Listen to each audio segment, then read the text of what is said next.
And here are some of those other great players. The BetMGM odds to win on the women's side, Lindsay. What do you think? I'm actually surprised Sabalenka's not a bit more of a favorite. More like a Yannick Sinner? Yeah, a little bit, considering she's been the most dominant player here the last few years, and interesting to see last year's champion. Yeah, what's up with that? Ooh, she's pretty low. No.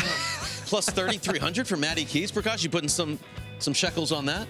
I think there's a lot of value all over the board over here. Look, Naomi Osaka's played great here before. She's in Iga Swiatek section. I think a lot of these players could catch fire, especially a player like Rybakina at plus 650. Martina, she starts striking well. She's a title contender. Exactly. Andreeva is looking really sharp. Osaka, and she's played better the last half of the year, and she's done it here before. So, yeah, I think there could be a potential surprise winner overall. But at the same time, Sabalenka, I think, should be a bigger favorite because of her history. I think Aryna Sabalenka at plus 800. That might be worth a little bet. A few shekels. A couple dollars on that one. Yeah. I like that. That's a former champion type pick there. We can't do that. But I'm just saying, I think it's good value. First part of the show, she's like, how about Aryna Sabalenka? Yeah. I like Turn of the century, another American woman winning the title here. Very good. But on Sabalenka, comes here undefeated again. Took the title in Brisbane once again. Beat Maddie Keys there on the way to that title. How does her game look right now, Lindsay? I think she's in a perfect position. It was clear that she worked on some things in the offseason. She showed up at Brisbane ready to go. She was fit. She was motivated. She's also come into this season with a pretty good understanding that she wants to play her best in majors. She's going to be willing to skip some of the regular tournaments for that to happen, really prioritizing her physical health, her mental health, and it's all about winning majors. This is her best surface for a tournament win. She's played great here before, and everything we saw in Brisbane was pushing us even further that she is an overwhelming favorite. She wasn't even challenged in any set. No player got past 4 games against her. Conditions are very similar here. She's the favorite.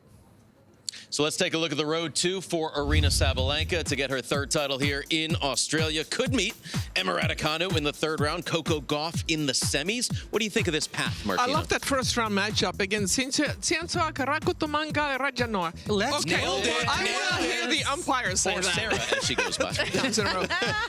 But Raducanu, she's been pretty iffy. I mean, her path is pretty clear to the quarters. Paolini can't really hurt her, so I think she's looking really, really solid to get into the semis against Coco, and then maybe, who knows? Coco's gotten her a couple times before in the majors. Prakash, this is a bona fide superstar now. She was on Jimmy Fallon.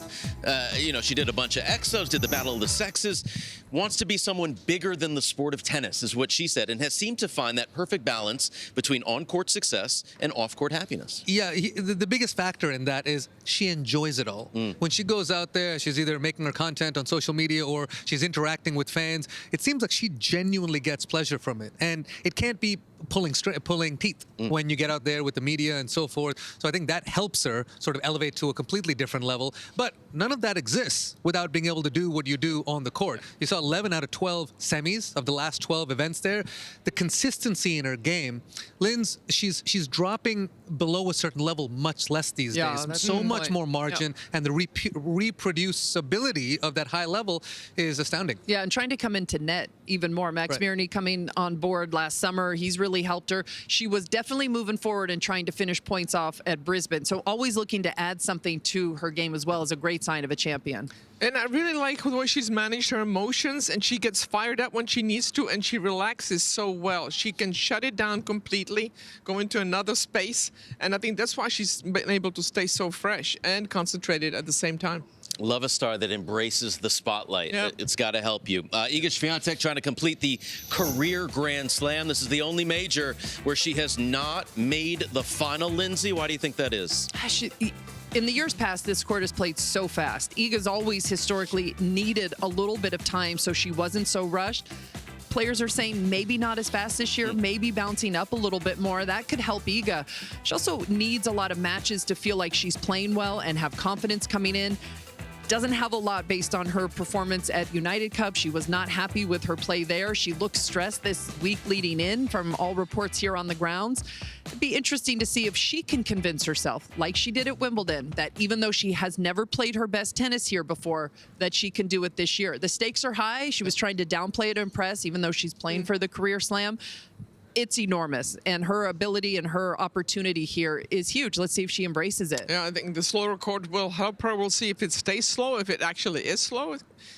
But having lost to Gauff and Bencic just a couple of weeks ago, that cannot help her confidence. So given the history and those two losses, not being really matched up, or certainly not confident. But, and again, it's Iga. She looked pretty sharp in those warm-up shots there. Martina, as the only player or person on this desk that has done the career slam, what is the pressure to complete that last one? For me, it was the U.S. Open. So it was building up. And I was very relieved when I got it done, because it can become such a minus, even though I won all the other majors so many times, but the US Open was elusive, and so it is for Iga here. But at the same time, this is the first time she can get the slam, because she just won Wimbledon this last year. So not as big a pressure cooker, but you have to look at it as an opportunity. But if she doesn't win again and again, then it becomes a pressure cooker. I'm assuming you were talking about singles in that question, because there's singles, there's doubles, there's career slam, and mixed. Yeah, exactly. Everything. Yeah, 59 doesn't lie. That's GOAT status over there. Road 2 here, potential 4th round meeting with the 2-time champ Naomi Osaka. A murderer's row of big hitters. Looks super tough, P. It does, and game style-wise, even though it's very tough to execute against Iga Swiatek, the way she's able to play, big hitting, robbing her of time, jamming her up on that extreme Western forehand, that is the way to go after her. So a player like a Naomi Osaka, a Rybakina, a Bencic, certainly an Anisimova, that's what can trouble her, so not an easy draw to the title. And you see Yelena Ostapenko, the Swiatek killer, is in that side of the draw as well, Lindsay. Yeah, that's one we got to study even more. Right? Is it 6-0 now? Yeah. Yeah. Jeez, it's a wild record there. That's just a crazy stat. Yeah. That is a crazy stat. But she's lost 4 straight to Coco now, too. Yeah, Coco's done a wonderful job of just flipping that narrative. It was crazy. Was it 14 straight sets, 8 matches? Yeah. It was 7-0? Yes. Before Coco flipped it? Yeah. Pretty good job there. Speaking of Coco Gauff, she's rocking the orange hair here in Australia. Said she wants to potentially get that ginger bump, right? On the men's side, it's helped Jannik Sinner a little bit. What's most important, Prakash, for Coco to raise the trophy here like Jannik has done? Well, I think Coco, we know what her strengths are. She is one of the greatest athletes we've seen out there. Her backhand is always very solid. I think it's just making sure she manages the slightly off days on the forehand and the serve, especially with that ball toss, getting it nice and consistent, and then giving herself a shot for those really exceptional days when she drives through it a bit more, like she did when she just recently beat Iga Swiatek. So I think just kind of avoiding that, because in the past, she can get away with 17 double faults and still winning a match. How can she be a little smoother as she works through? How do you find that consistency, Martina? I think she will just roll the serve in more, really avoid hitting that many first serves, get a higher percentage first serves and get the ball in play. And the longer the rally, the more she likes it. So I think she's going to try to build in that consistency with her shot selection and not go for too much too soon. I mean, physically, she's so good out there, and she figures out ways to win matches when she's not playing her best. Prakash was just talking about Sabalenka's bottom level is not dropping off as much as maybe we've seen in the past.